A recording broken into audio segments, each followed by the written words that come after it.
Uh, so let's start the call now. Good evening, everyone, and welcome to the webinar on new fund offering of Mirae Asset, that is Mirae Asset Gold ETF Fund of Fund. Myself, Ritesh Patel. Let me just turn on my camera. Uh, so, yeah. Welcome to the webinar.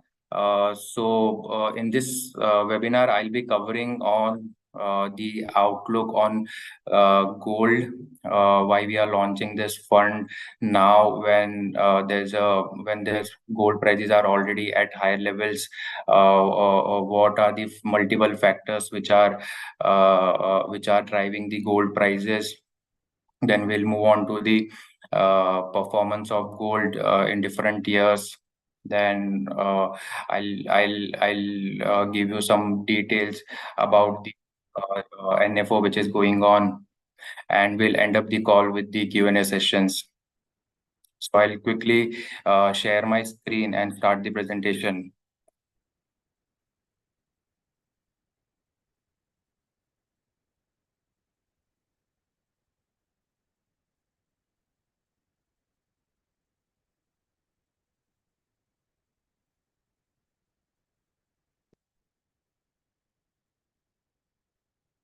So what are the multiple factors which helps gold prices to move up at this current level as well?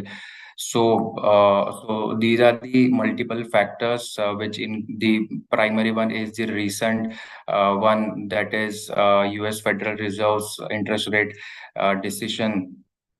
Then rising geopolitical issues, US dollar, which is expected to be topped out around 113 odd levels. Increasing central global central bank demand, rising domestic demand from India and China, increasing the net long position into the futures market of gold, rising global gold ETF AUM. So these are the multiple factors which is supportive of gold prices at this moment, and because of which we feel that there's a still potential for gold to move up from the current level. So recently we had seen that the FOMC, U.S. Federal Reserve, has reduced their interest rate by 50 basis point in the month of September 2024. Gold prices have reacted positively to that. So whenever there's a rate cut by the Federal Reserve, gold prices typically reacts positively. So in the past, if you can see, in the year 2006 to 2008, when there was a 5% rate cut by the Federal Reserve, gold prices have performed really well. And after that, we had seen in the year 2019 when there was a series of rate cuts, and similarly, gold prices have reacted positively. So what happens when FOMC increases their interest rate? So in the year 2005, followed by 2006. 2015 to 2018, and in 2022 we had seen flattish to down move in the gold prices when Federal Reserve have increased their key interest rates. So what are the ongoing projection by the different Federal Reserve's member? Majority of the members are expecting that there would be more rate cut happening in the remaining year of 2024. At this moment, the current interest rate is around 4.75 to 5%, and the majority of the members are expecting this rate to be in the range from 4.25 to 4.5%. So there's 50 basis point more cuts happen, which might happen going ahead as per the majority of the members. And in the year 2025 as well, they are expecting that the rate should be in the range from 3.25 to 3.5%. So, as I've already mentioned in the previous slide, that whenever there's a rate cut, gold prices tend to react positively. So, going ahead, if the interest rates, if the members are projecting that there will be more rate cuts, it will directly impact to the gold prices. And this is one of the key factors because of which gold prices have in fact moved higher in the past. Now, apart from that, the uh, recent and the major factor because of which gold prices did not move lower despite the elevated interest rate in the year 2023, that the geopolitical issues.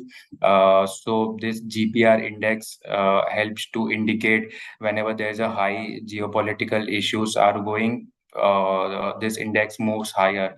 So we had seen that in the year 21 to 22, when there was a when there was a Russia-Ukraine war happening, at that time GPR index was rising. At the same time, when there was a issue between Israel and Hamas, at that time as well, index has provided with the higher number. Similarly, in the late 2024, when there's a Middle East issue happening, this index have started to move higher.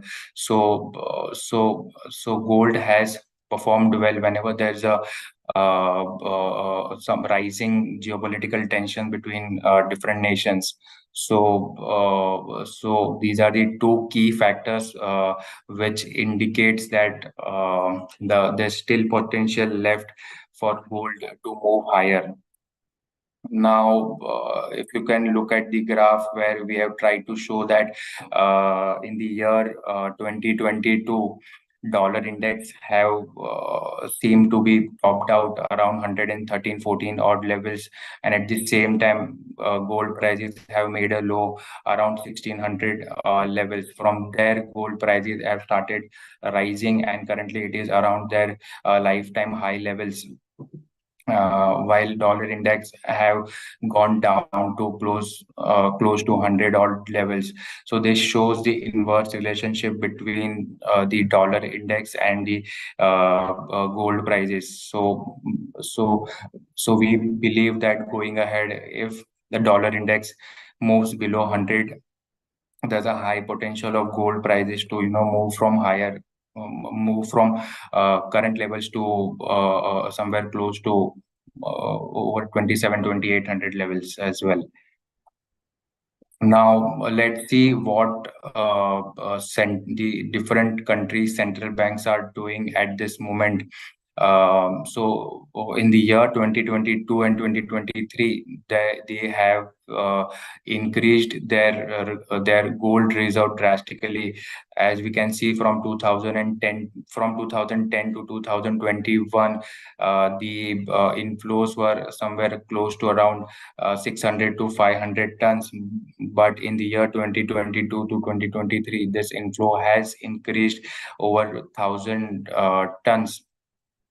So that plays a crucial role, as it shows how interested the multiple nations central bank are for as long as gold is concerned. So, which are the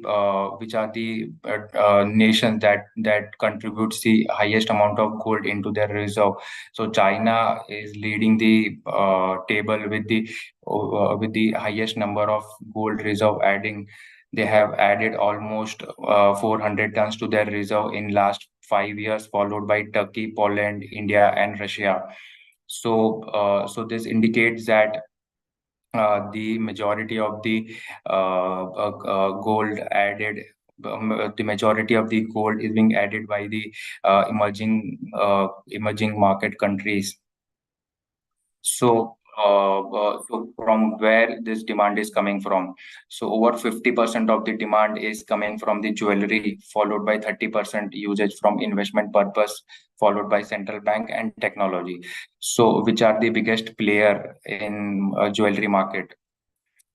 So India and China are leading the market, leading this table with in 2022 and 2023 we had seen a sharp rise in their jewelry consumption, and in the past as well we had seen that India and China are the major contributor to the jewelry segment, which contributes highest amount of demand for as long as gold market is concerned.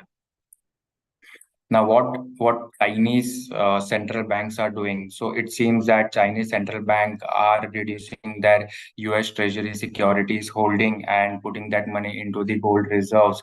As you can see, from 2022 to 2024, they have reduced their U.S. Treasury securities, and at the same time, they have increased their gold reserve, and that impact has been witnessed in the gold prices, as gold prices have moved from 1900 to 2600 odd levels.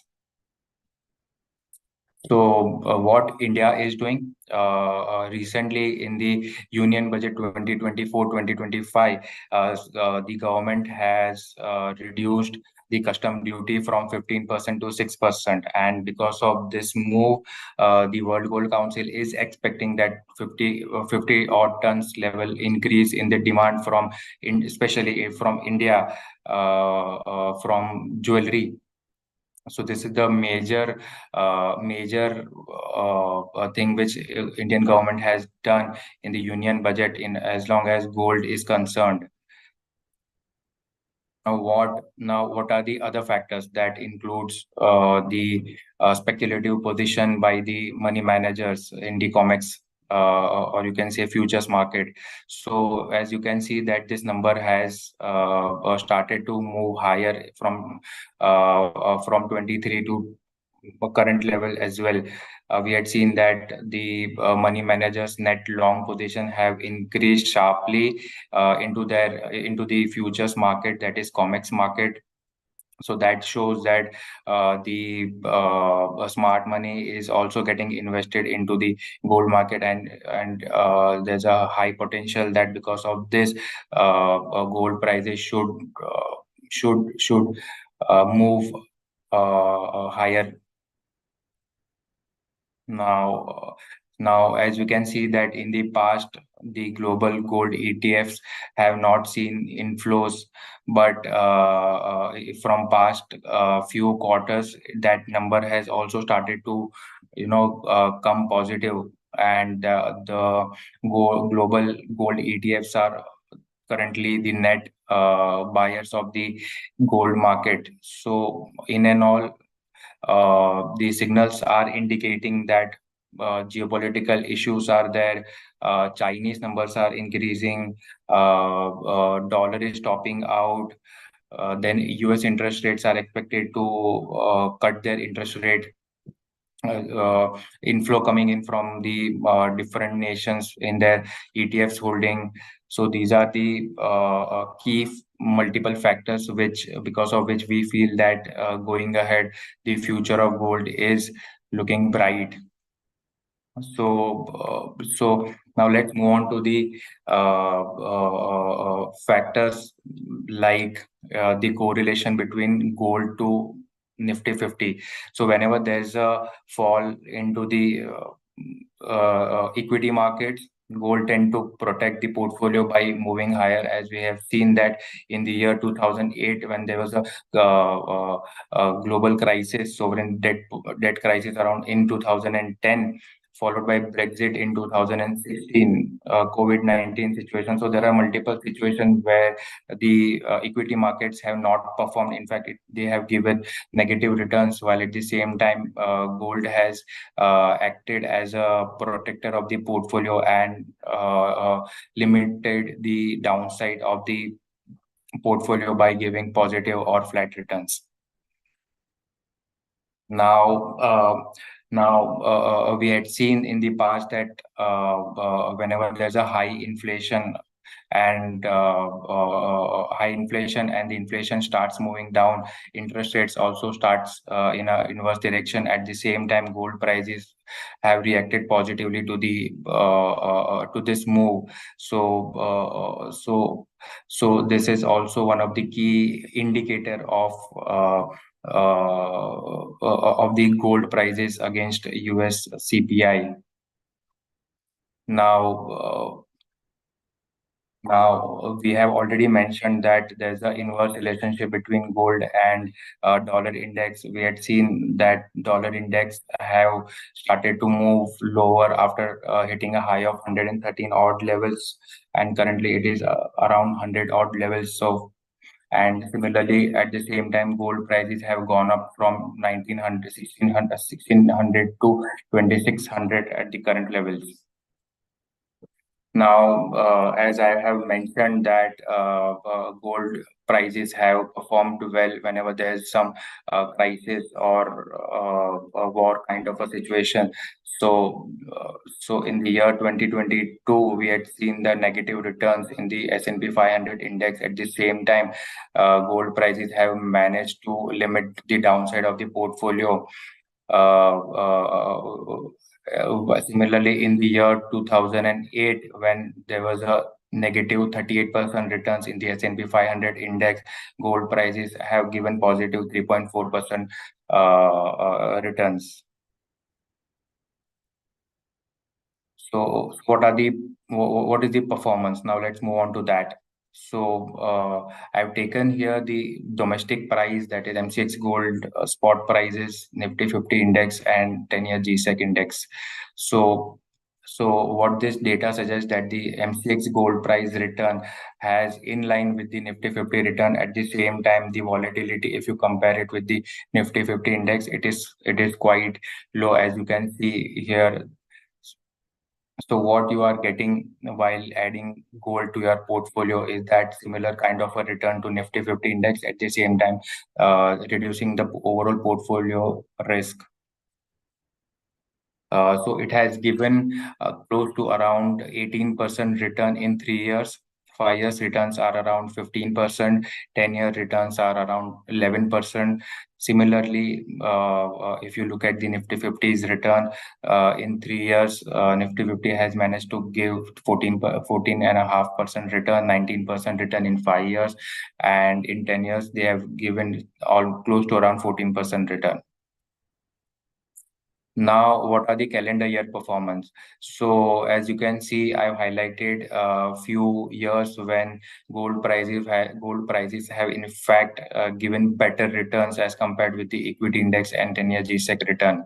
So, in 2008, 2010, 11, 16, 19, 20, and 22, these are the years when gold prices have given better returns as compared to Nifty 50 as well as the 10-year GSEC index.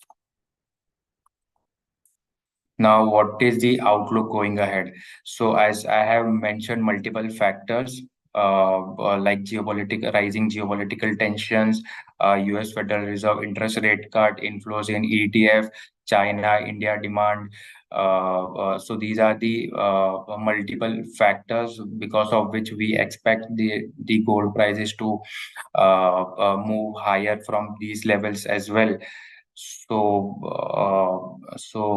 yeah, because of which we are planning to launch the FOF, and we feel that this is the correct time to give the avenues to the ETF.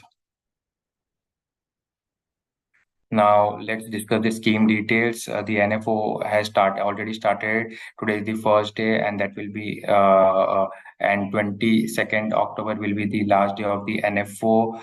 The benchmark would be domestic price of gold. Allotment date would be 25th of October. I'll be managing the fund along with the Akshay Udeshe, that is the co-fund manager. Minimum investment amount during the NFO is 5,000 and in multiple of rupees one thereof. So there's no exit load if it is redeemed if it is redeemed after 3 months, and if it is redeemed before 3 months, there would be an exit load of 0.5%. So that's all from my side. If you guys have any questions regarding this, you can go ahead and ask the questions.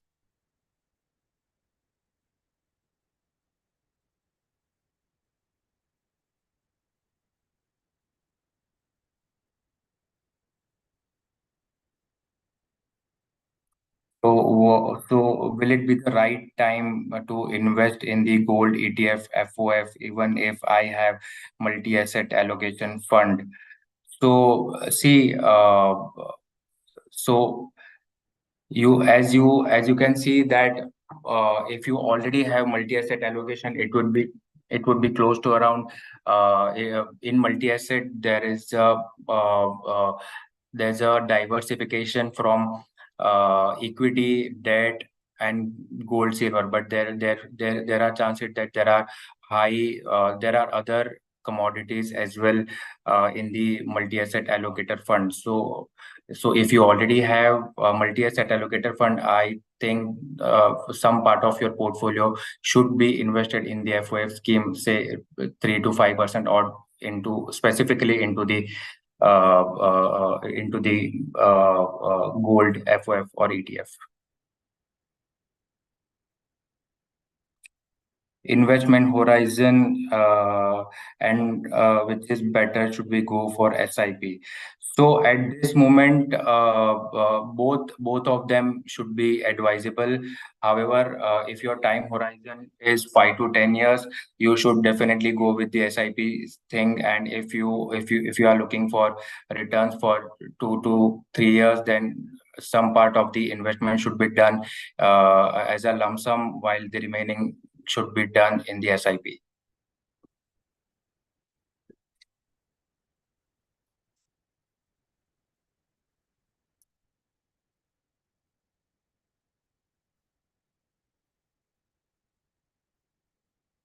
So, as per the understanding, as per latest budget till March 2025, if you invest, the tax will be as per the slab rate only. So, in the union budget, they have considered the taxation as short term capital gain tax for 2 years, and the long term capital gain tax after that. So, if you are invested for more than 2 years, it will be taxed as a long-term capital gain tax, and if it is sold prior to that, it will be considered as a short-term capital gain tax, and as per the tax slab.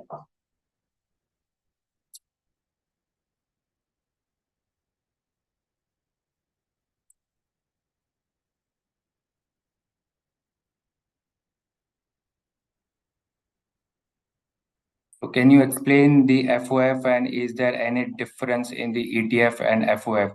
So ETFs are listed on the stock exchange, while FOFs are the other avenue to park your money into the mutual fund route. It is not listed on the stock exchange, while ETFs are listed on the stock exchange.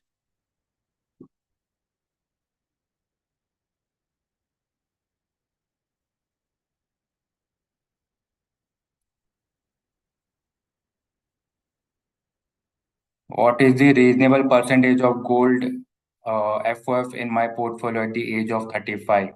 So I think, according to me, somewhere close to around 10 to 15% should be allocated to your gold ETF or FOF, as it protects your portfolio against any uncertain event in the future.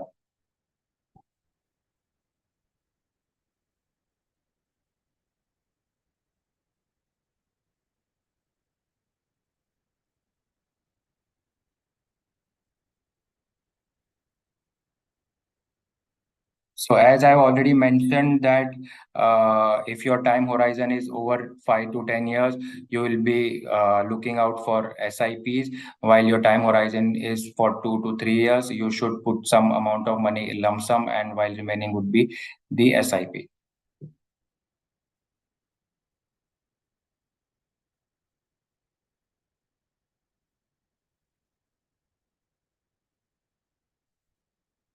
So that's all from my side. If you guys have any queries, you can reach out to us through our social media handles. So thank you everyone.